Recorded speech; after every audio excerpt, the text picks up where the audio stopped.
好啦，最近咧歐洲嗰邊嘅疫情又好似有啲惡化嘅跡象，喺好多國家確診新冠肺炎嘅 case 咧就越嚟越多，隨之而嚟咧入院嘅人亦都越嚟越多。我哋一般人睇嚟，好似呢個疫情咧就沒完沒了咁樣。舊年就話Omicron輕微啲啊，大家好開心，以為呢個應該係最後一次大爆發啦，過咗之後應該就海闊天空啦。咁但係好似又唔係喎，咁所以大家嘅情緒咧，即係過山車咁樣，突然間以為好咗啲，咁跟住咧又跌到谷底。究竟我哋而家呢一刻係真係向另外一個深淵衝緊埋去啊，定係而家已經係黎明前嘅最後黑暗啊？今日咧我哋就一齊冷靜啲分析下。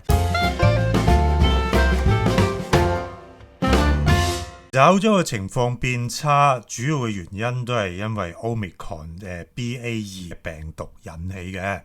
咁大家知啦 ，Omicron 就有兩個分支，咁一個咧就 BA1，一個就 BA2。咁喺歐洲咧，基本上就 BA1 先嘅，跟住咧就因為 BA2 傳染力更加高，咁所以咧佢慢慢咧就取代咗 BA1。咁因為傳染力更高，確診嘅數字咧就都有個上升嘅趨勢。尤其是咧有啲國家譬如英國咁已經開始咧就放棄晒一啲公共衛生措施啊、限制啊、口罩嗰啲嘢，啲人咧就恢復翻正常社交活動嘅話，咁嗰個感染嘅機率又更加高啊。Omicron 病毒上高嗰啲棘蛋白個 spike protein 咧，因為佢個變種個程度太犀利啦。即使你之前曾經感染過之前嘅 COVID， 或者你已經打齊針，咁你身體個免疫系統咧，尤其是抗體咧，就冇辦法咧就辨認到 Omicron 表面嗰個 spike protein 嗰個棘蛋白啊，因為個樣已經變咗好多。咁抗體係我哋身體嘅第一道防線。如果有病毒入嚟咧，你嘅抗體認得嗰個病毒嘅話咧，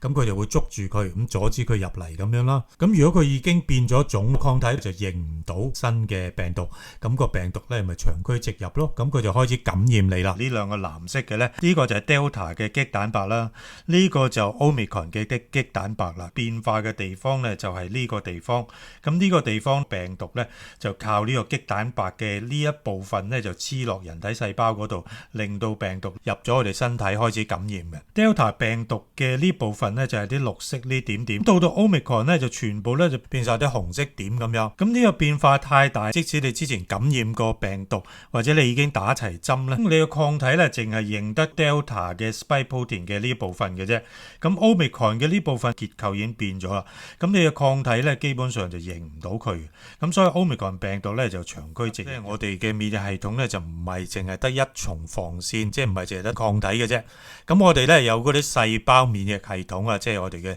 T 細胞啊、B 細胞啊呢啲咁嘅嘢。抗體認住病毒嘅地方比較細，淨係認住個棘蛋白嘅一小部分。呢一小部分如果有咩變化，抗體咧就會俾佢呃到噶啦，認唔到佢，咁就擋唔到佢。咁但係咧，我哋嘅細胞免疫系統就唔同嘅。咁如果你曾經天然感染過，或者咧你打齊呢個預防針嘅話咧，咁你除咗有抗體做你第一道防線咧，你亦都有埋咧就 T 細胞啊嗰啲 B 細胞嗰啲咧做你嘅第二道防線嘅。 T 細胞咁計啊， T 細胞咧認住病毒蛋白嘅地方咧係多好多嘅，即係呢個 Omicron 嘅棘蛋白啦。嗱呢個咧亦都係 Omicron 嘅棘蛋白，大家見到啦，即係佢都有啲變異嘅地方，紅色嘅地方係一樣嘅。抗體認住 Omicron 嘅棘蛋白咧就認住呢一忽咁多，但係咧喺 T 細胞眼裏面咧，佢認到嘅地方除咗呢笪之外咧，就仲有其他好多呢啲藍色點嘅地方佢都認得嘅。咁所以 Omicron 可以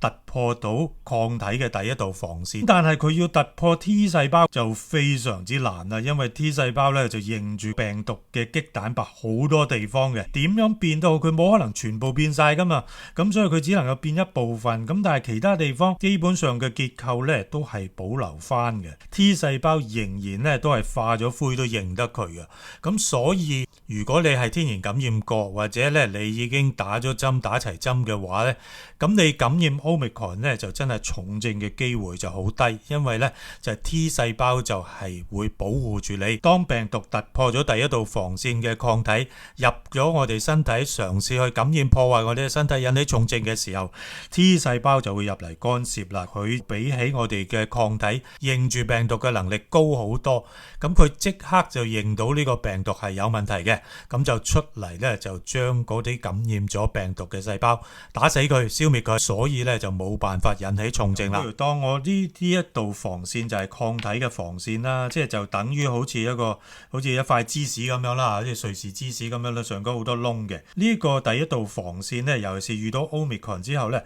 佢個窿啊更加多啦。咁因為咧就 Omicron 咧就變咗種，咁就可以喺呢個抗體嘅防線嗰度咧，有好多地方佢可以越過穿過佢咧，咁令到病毒能夠走入我哋身體感染我哋咁樣。咁但係如果你打咗針嘅話，或者你天然感染過咧，你唔係淨係得呢個抗體防線嘅，我哋有另外一個防線咧，就係我哋嘅 T 細胞、B 細胞啊呢啲，由呢啲免疫細胞咧構成嘅第二道防線。咁當有第二道防線我哋疊埋一齊嘅時候咧，咁我哋見到啦，即係嗰個窿咧，嗰個缺口咧就已經少咗好多啦。可能呢度仲有少少，嗰度又有少少，咁但係基本上咧都非常之完備啦。病毒咧想要穿過抗體，再加埋呢個細胞組成嘅免疫防火牆咧，咁基本上咧係極之難嘅，因為咧佢只係剩翻好少個空間先可以突破到呢個防線嘅啫。西方國家而家最近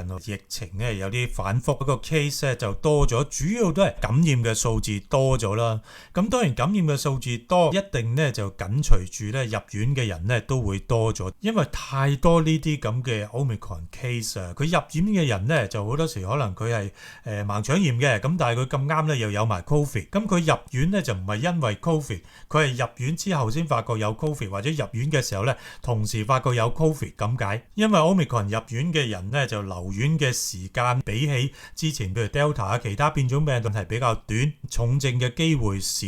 咁入 ICU 嘅機會咧就更加低。即係話大家要有一個比較現實啲嘅期望，天然感染也好，打咗針也好，佢俾你嘅保護防止感染，即係防止輕症嗰部分可能就未必好強，咁但係防止重症嗰部分咧應該係 OK 嘅，長時間都維持到。如果你打咗兩針，譬如嗰啲 mRNA 疫苗咁計 Pfizer、Moderna 嗰啲，打咗兩針，你防重症嗰個能力咧已經係相當唔錯噶。我只係即係譬如60歲以下嗰啲身體健康嗰啲，咁60歲以上嗰啲人佢嗰個防止重症嘅能力咧，隨住時間過去都係會差啲。咁所以60歲以上或者有長期病嘅人咧，打埋第三針防重症嘅能力咧，又會恢復翻係一個好好嘅水平。咁 so far 我哋喺呢個階段咧，如果真係曾經天然感染過，已經打齊針嘅話， Omicron 呢一波嘅傷害咧，已經係比預期減低好多啦。咁你睇一睇香港有啲冇打針嘅人嘅情況，你就知啊。如果真係冇疫苗，即使係 Omicron 啊，引起個問題可以比而家我哋睇到嘅問題咧要大好多。咁總結一句咧，其實我哋呢一個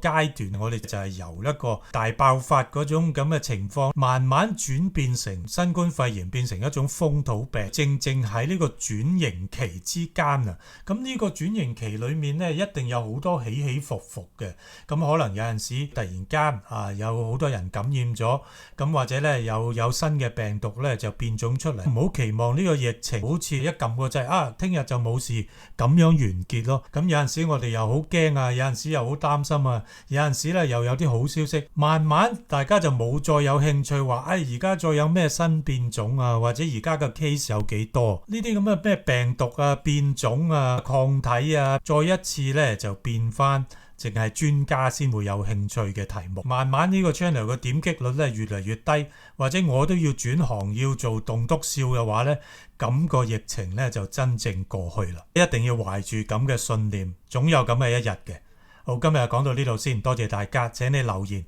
點讚、訂閱，下次再見，拜拜。